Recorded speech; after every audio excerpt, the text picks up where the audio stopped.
is Lamar Jackson. Lamar Jackson is the biggest story this offseason thus far.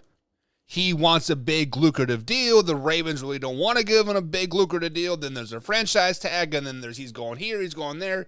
I saw something today that he is going to get a contract of 6 years, $306 million. 6 years, $306 million. So that roughly gives him, about $45-ish million a season. And per sportstrack.com, the market value for a Lamar Jackson is $40.7 million a season. So on this Overreaction Tuesday, the thing that we talked about on the members-only stream last night, I'm bringing it to you guys right here, is does Lamar Jackson go to the Atlanta Falcons?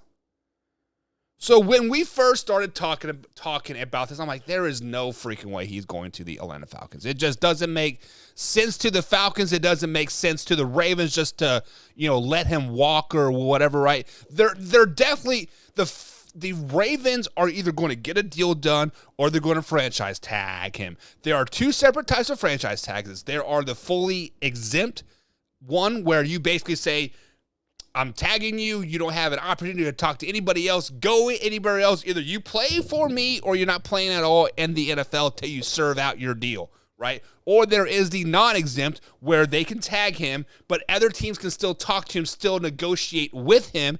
And if he happens to get a deal done, right, then that team gives the Ravens 2 first-round picks. So when I started thinking about this, does Lamar Jackson logically to the Atlanta Falcons make sense? So when we think logically here, right? Think very, very logically here. The Atlanta Falcons drafted a rookie quarterback last season in the name of Desmond Ridder.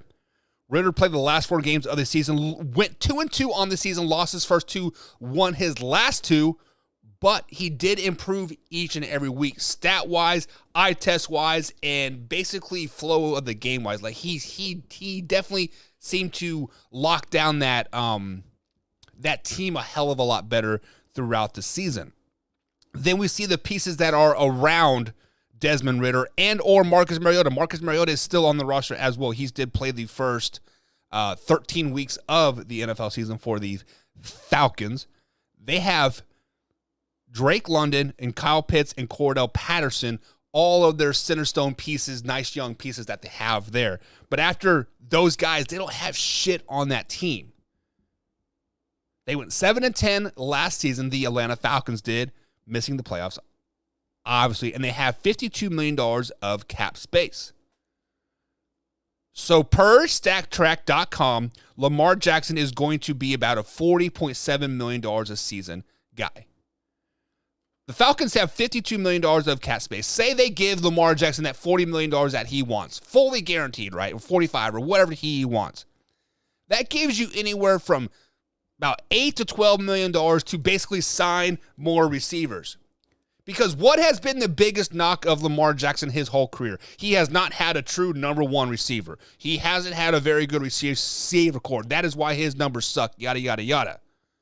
Well, Drake London and Kyle Pitts, are they going to be that wide receiver core that Lamar Jackson needs?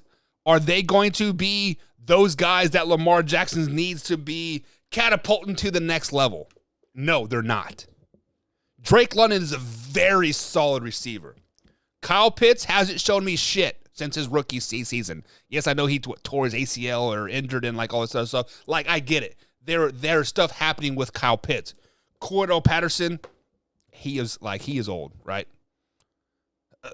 Lamar Jackson on the surface physically to the Atlanta Falcons just doesn't make sense. It just doesn't make sense to me in my head. If somebody can say otherwise that it makes sense, I would love to hear it. I am on the fence. It's like it just doesn't make sense to me at all. And to just let the Lamar Jackson walk or for 2 first-round picks, I just don't see it happening. Lamar Jackson and the Ravens will ultimately sign a deal. Like I said, I heard 6 years, $306 million, or they're going to franchise tag him, which a franchise tag will give him about $32 million a season because they average, the top 6 or something like that. So